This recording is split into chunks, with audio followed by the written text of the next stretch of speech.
My dear student, आज हम लोग सीखेंगे minors and cofactors of the determinants. ठीक है ना, क्योंकि ये बहुत ही इंपॉर्टेंट पार्ट है।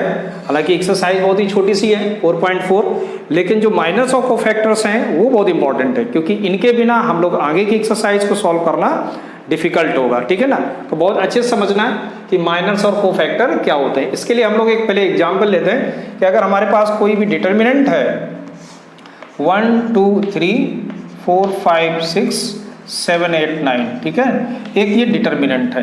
तो सबसे पहले हम लोग बात करते हैं माइनर्स की। देखिए माइनर्स क्या होता है कि डिटर्मिनेंट के एलिमेंट, किसी भी एलिमेंट यहाँ पर अगर हम देखें तो 9 एलिमेंट्स हैं इस डिटर्मिनेंट में।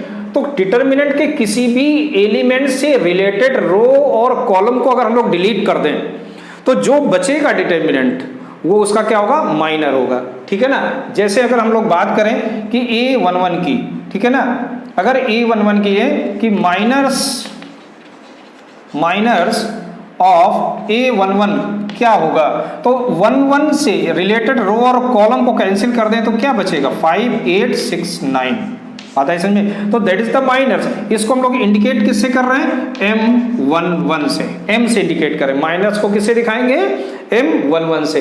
तो बहुत ही सिंपल है, जैसे मैं कहूं कि 5 ले लेता हूं, है ना, तो ये 5 क्या है, सेकंड रो का सेकंड एलिमेंट है, यानी कि 2 2 है। तो 2 2 का जो माइनर्स होगा वो क्या बन के आएगा, इससे रिलेटेड रो और कॉलम कैंसिल कर दीजिए, क्या बचेगा 1 7 3 9, है ना। और ये इसको हम लोग किससे दिखाएंगे, M22 से। तो ये इसका क्या है, इस एलिमेंट का माइनर क्या हुआ, 1 7 3 9। बात आ रही समझ में? ठीक। और अब ये इतनी सिंपल सी चीज थी माइनस क्या है। अब बात करें अगर कोफैक्टर की। देखिए कोफैक्टर को हम लोग जो इंडिकेट करेंगे वो कैपिटल लेटर से दिखाएंगे, कैपिटल लेटर ए से दिखाएंगे। एलिमेंट को हम लोग स्मॉल लेटर ए से दिखा रहे हैं, माइनर्स को हम लोग कैपिटल लेटर एम से दिखा रहे हैं, और कोफैक्टर का इंडिकेशन है कैपिटल लेटर ए।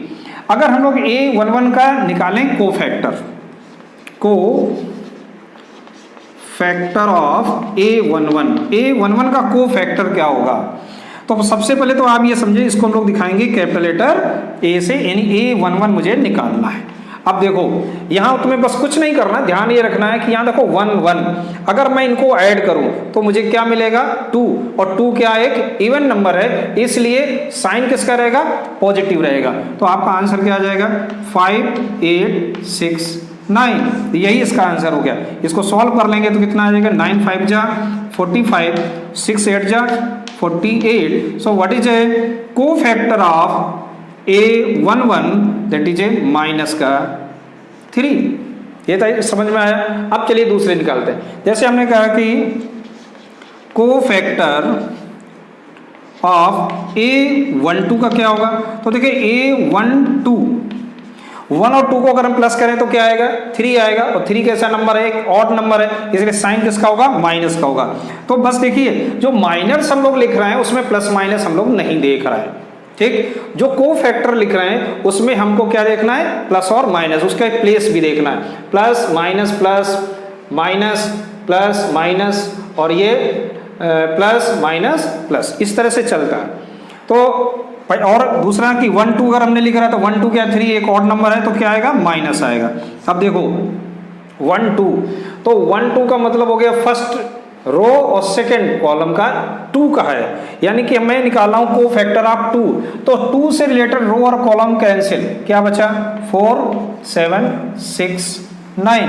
यानी कि आप ऐसे समझो, अभी तो इस एक्सरसाइज में 4.4 में हम लोगों से क्वेश्चन पूछेगा find the minors and find the cofactors, ठीक है ना, वो कर लेंगे।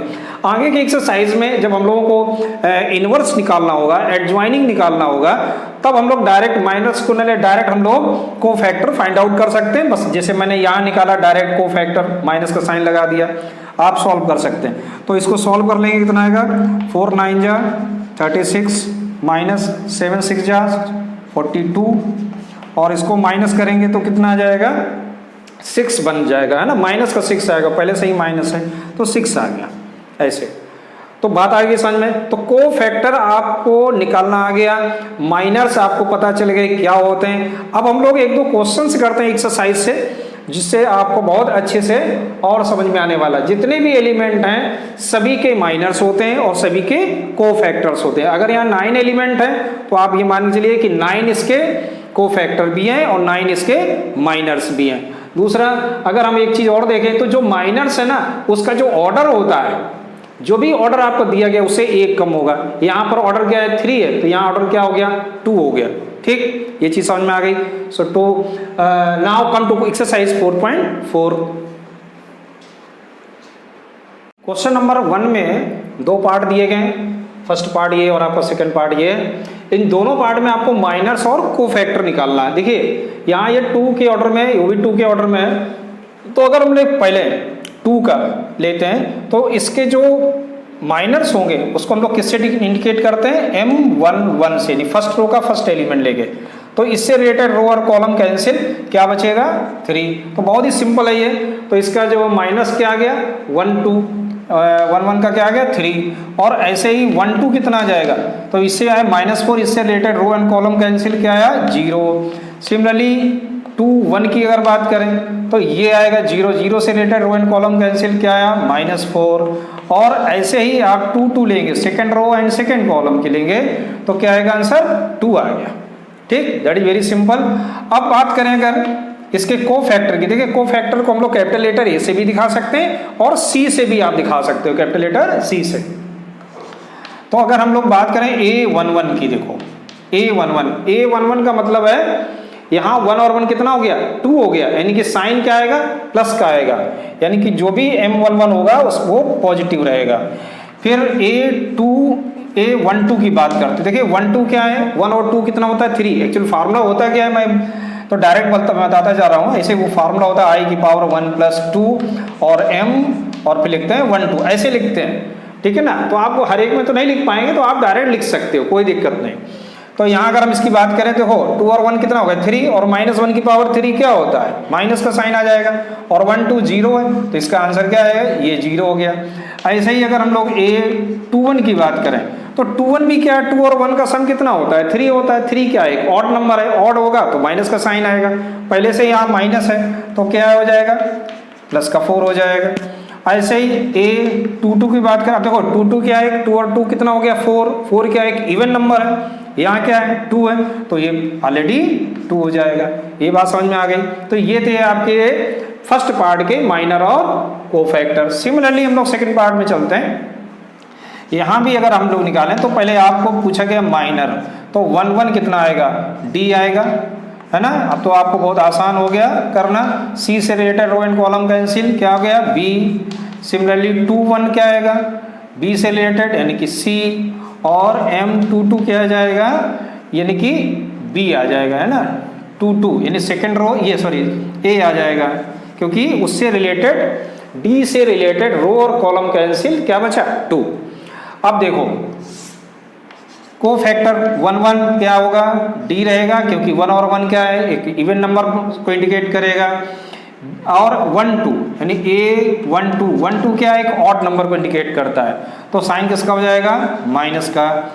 ऐसे ही यहाँ पे 2 1 की बात करें तो 2 1 + 3 होता है, ये भी ऑड है, तो ये क्या आएगा माइनस का C, और 2 2 एक इवन नंबर है इसलिए इसका रहेगा A। आ गई बात समझ में। तो ये तो फर्स्ट क्वेश्चन था 2 × 2 के ऑर्डर में। Come to second number question. नंबर क्वेश्चन का फर्स्ट पार्ट, इसमें भी आपको माइनर्स और कोफैक्टर निकालना है। तो है तो वैसे सिंपल क्वेश्चन जैसे आपने फर्स्ट क्वेश्चन किया वही है सेकंड, लेकिन बस इसमें ऑर्डर थोड़ा इसका 3 हो गया बस। तो देखिए स्टार्टिंग यहाँ से माइनर से जल्दी जल्दी से करेंगे। ये 1 1 क्या आएगा 1 से related row and column cancel 1 0 0 1 क्या आ गया 1। ऐसे ही 1 2 1 2 से related row and column cancel क्या बचा 0 0 0 1, दैट इज आल्सो भी ये 0 आ जाएगा। M13 related row and column cancel 0 0 1 0, that is also भी 0। अब A21 related row and column cancel क्या बचा 0 0 एंड 0 1, दैट इज आल्सो भी 0। ये ना 0 इससे related row and column cancel, तो ये बचेगा आपका। ऐसे M21 2 1, यानी इससे related row and column cancel, क्या आया 1 0 0 1, तो इसका आंसर क्या आ गया 1 आ गया। और M22 क्या आएगा, ये 2 2 था सॉरी, 2 3 क्या आएगा, देखिए 2 3 यानी थर्ड, इससे related row and column cancel 1 0 0 0, what is answer 0 0। अब कितने हो गए देखो, एक row complete, this is second row complete, third row में चलते हैं। M31 से related row and column cancel 0 1 0 0, और इसका आंसर भी क्या आएगा 0 आएगा। और ऐसे ही 3 2 यानी ये, इससे related row and column cancel 1 0 0 0, that is also भी 0। और M33 इससे related row and column cancel 1 0 0 1, that is a 1। यहाँ तक आपके हो गए क्या, ये हो गए माइनर्स हो गए, ये हो गई आपकी थर्ड रो कंप्लीट। ठीक, अब देखो आपके लिए आसान है, क्या निकालना, कोफैक्टर। तो बहुत स्पीड से आप निकाल सकते हो कोफैक्टर। A11 क्या आएगा, तो यहाँ बस देखते जाओ, A11 क्या होगा 1, A12 क्या आएगा 0 है तो 0 आ जाएगा, A13 क्या आएगा 0 है, ये भी 0 क्योंकि प्लस माइनस 0 में देखना ही नहीं आपको, है ना। A21 की बात कर लो, A21 क्या आएगा 0, तो ये भी 0 हो गया। A22 की बात करो तो 1 है, अब यहाँ 22 कितना है 4 है, 4 है तो इवन नंबर आ रहा है तो प्लस का ही 1 आएगा। और A23 की बात करो, A23 0 है तो कुछ देखना ही नहीं है आपको 0, ऐसे हो गया आपकी 2 रो कंप्लीट हो गई। थर्ड में आ जाओ तो A31 कितना आएगा, A31 0 है, no tension. A32 that is also भी 0। और A33 6 हो गया, no change sign, that is a 1। तो ऐसे आपके आ गए minors and cofactor. Come to next part. 2 के सेकंड पार्ट में भी आपको माइनर्स और कोफैक्टर फाइंड आउट करने हैं, ठीक है। तो देखिए माइनर्स इसका क्या होगा, फर्स्ट एलिमेंट का 1 1 का, तो 1 1 क्या बन जाएगा 5 1 -1 2। अब तो आप लोग बिल्कुल परफेक्ट हो गए निकालने में। 1 2 क्या आएगा 2, यानी इससे related row and column cancel कर दीजिए, 3 0 -1 2, ठीक है। सॉल्व भी करते चलो, 5 2 जा कितना 10, और -1 1 1 -1, और ये +1 इक्वल टू क्या हो जाएगा 11, 3 2 जा 6, और ये हो गया 0, तो यहाँ आ गया 6। ऐसे ही M13 क्या आएगा 4 चला जाएगा, 4 से related row and column cancel, 3 0 5 1, solve कर दीजिए, 3 1 जा 3, और ये हो गया 0, तो क्या आ गया 3। तो ये आ गई आपकी फर्स्ट रो कंप्लीट हो गई। सेकंड रो में चलते हैं, 2 1 1, सेकंड रो हो गया, element and row and column cancel कर दीजिए, 0 1 4 एंड 2, तो 2 1 जा 2 यानी कि 0, 4 1 जा 4, माइनस का 4 आ गया। एंड 2 2 क्या आएगा देखो 2 2 5 से related row and column cancel, 1 0 4 2, तो 2 1 जा 2, और ये हो गया 0 2 आ गया। और ऐसे ही M23 यानी -1 से related row and column cancel, 1 0 0 1, so that is a 1 -0 यानी कि 1 आ गया। तो ऐसे आपकी सेकेंड रो कंप्लीट हो गई, है ना। अब थर्ड रो में चलते हैं।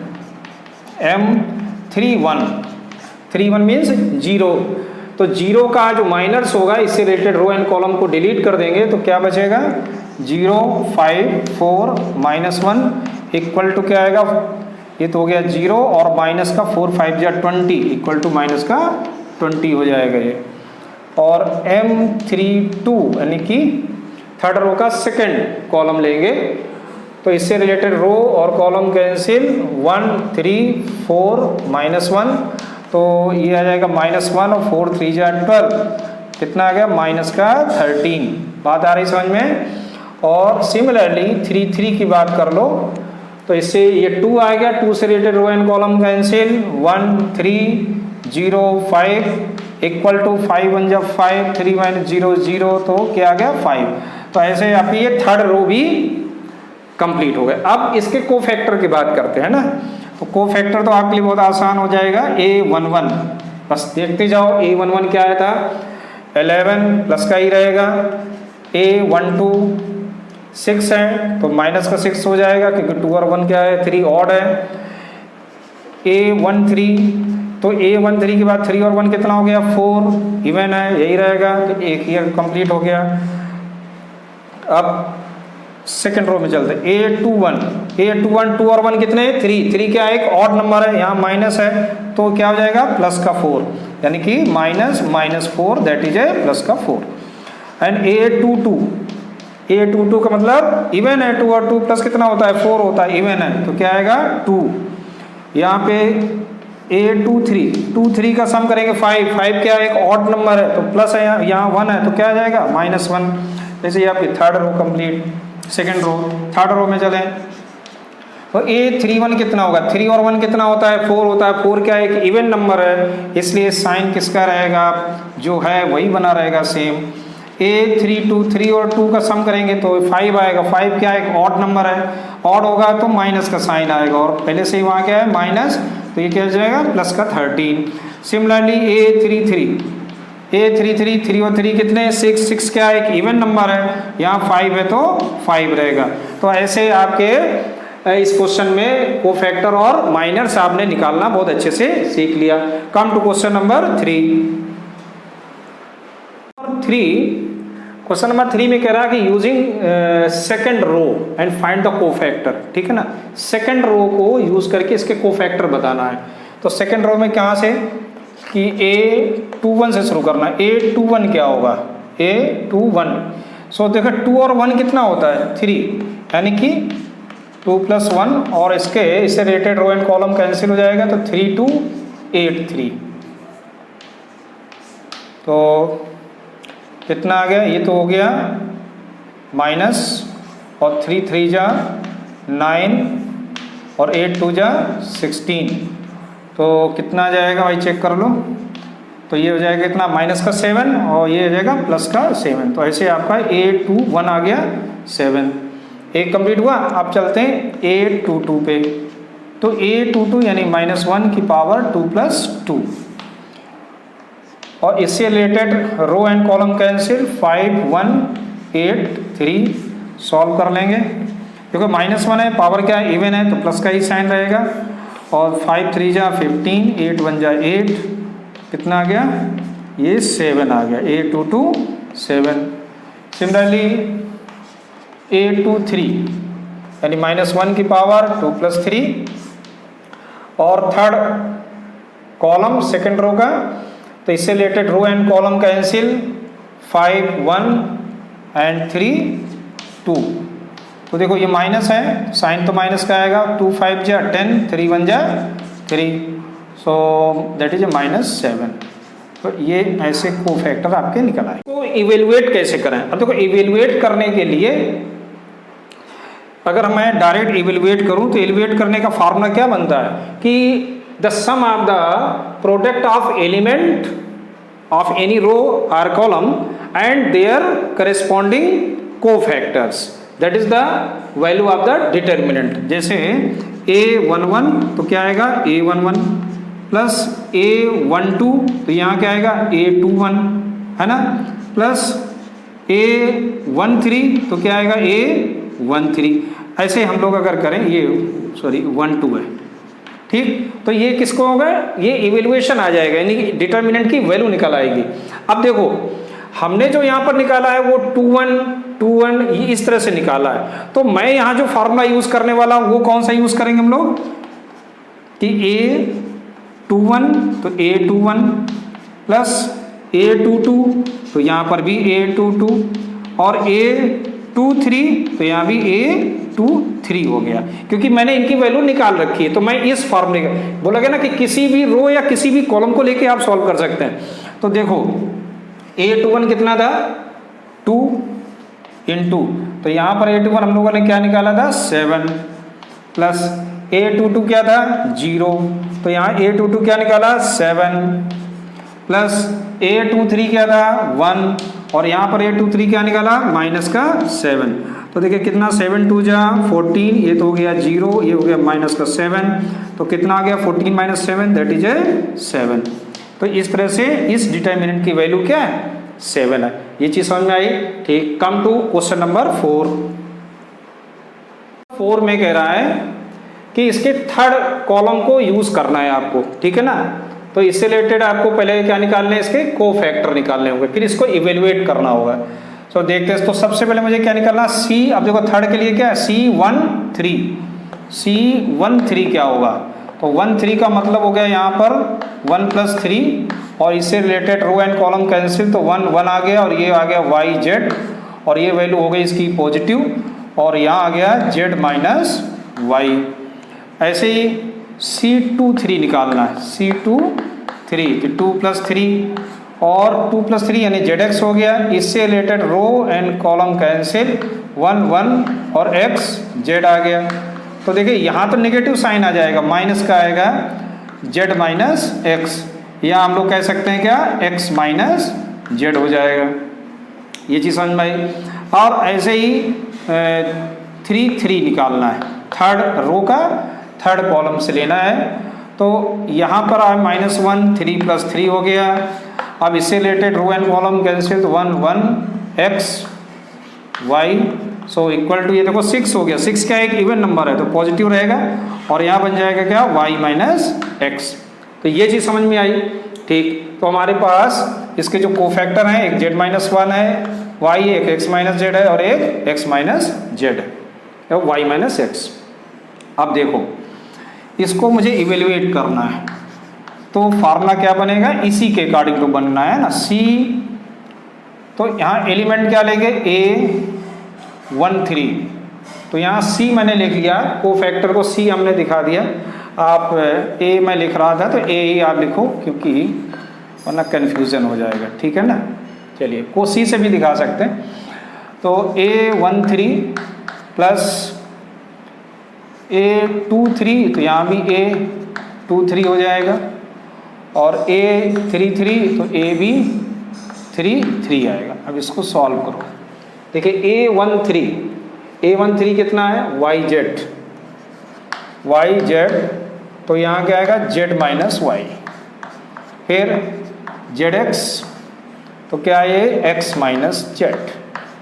फिर क्या है XY, तो ये है Y - X, ठीक। ये चीज़ समझ में आई। अब इसको सॉल्व करना है, तो देखो सॉल्व करने का तरीका हम लोग सीखते हैं, ठीक है। पहला वाला जैसा लिखा वैसे लिखा रहने दीजिए, इस ब्रैकेट को खोल दीजिए। तो ZX² - Z² X + XY² - X² Y, so YZ and Z - Y। अब देखो Z - Y ब्रैकेट में, तो Z और Y वाले टर्म्स को मुझे एक जगह लगाना होगा। Z है और यहाँ पर Y है, तो देखो यहाँ पे इन दोनों में देखो X² कॉमन है, तो क्या बचा, Z - Y। और इन दोनों में क्या कॉमन है, तो इन दोनों में हम देख रहे हैं X कॉमन है, तो क्या बचेगा, Z² - Y²। ये चीज़ समझ में आ रही है। हमने इसको और इसको एक साथ लिखा, इन दोनों को एक साथ ले लिया। अब देखो YZ Z - Y + X² Z - Y, और इसको हम लोग लिख सकते हैं एक बार प्लस और एक बार माइनस, इसको लिख सकते हैं। अब हमारे पास 3 टर्म्स है, 1 2 और ये 3। इन तीनों टर्म्स में से Z - Y taken common, then we have YZ + X² बचा, और इधर देखो Z + Y बचा, तो X का अंदर इंटू कर दीजिए, XZ - XY। ये चीज़ समझ में आ रही है। चलिए ठीक। अब देखो क्या होने वाला है, Z - Y, यहाँ YZ है, ठीक है ना, यहाँ पे YZ है। अगर हम लोग इसमें से Z कॉमन ले लें तो क्या बचेगा, तो Y - X बच जाएगा, Y - X बचेगा। और इन दोनों में से अगर हम लोग X कॉमन ले लें तो यहाँ क्या बचेगा, X - Y। ये चीज़ समझ में आ रही, ठीक है। चलिए, तो अब और ध्यान से देखो, अगर हम लोग इसमें से माइनस कॉमन ले लें तो यहाँ भी आ गया Y - X। अब टोटल से हम लोग कॉमन ले सकते हैं, क्या चीज़, Y - X कॉमन लेंगे तो यहाँ बच जाएगा Z - X। अब जरा इसको सही से अरेंज कर लेते हैं, कैसे, तो देखो हम इसको लिख सकते हैं X - Y Y - Z, लिख सकते हैं कि नहीं। देखो X - Y इससे माइनस कॉमन निकला, और Y - Z इससे माइनस कॉमन निकला, तो ये दोनों माइनस माइनस क्या हो गए, खत्म हो गए, और यहाँ क्या आ गया, Z - X। फिर से समझ लो एक बार, यहाँ पर हमने लिखा है x minus Y, Y minus Z और जेड माइनस एक्स। ये चीज़ बिल्कुल क्लियर है, कोई डाउट तो नहीं? ठीक, तो यही इसका आंसर हो गया। अब देखिए लास्ट एक क्वेश्चन है आपका, ऑप्शनल है। ऑप्शनल क्वेश्चन में एक डिटर्मिनेंट गिवन है और करें and A I J is a factor of A I J, ठीक है ना। Then value of delta is given by, तो कौन सा है? तो अभी तक हमने दोनों क्वेश्चन में यूज किया है, तो इसमें देखो डी पार्ट इज करेक्ट। क्यों? क्योंकि A11 A11 A21 A21 A31 A31, तो इसमें से सिंपल तरीके से आप बता सकते हो कि इवेल्युएट क्या है क्वेश्चन, इसका option number D is correct. तो इस तरह आपकी 4.4 इज कंप्लीटेड। अब हम लोग अगला हमारा जो टॉपिक होगा वो एडजॉइनिंग और इनवर्स मैट्रिक्स होगा, that is very important topic. So okay, thank you.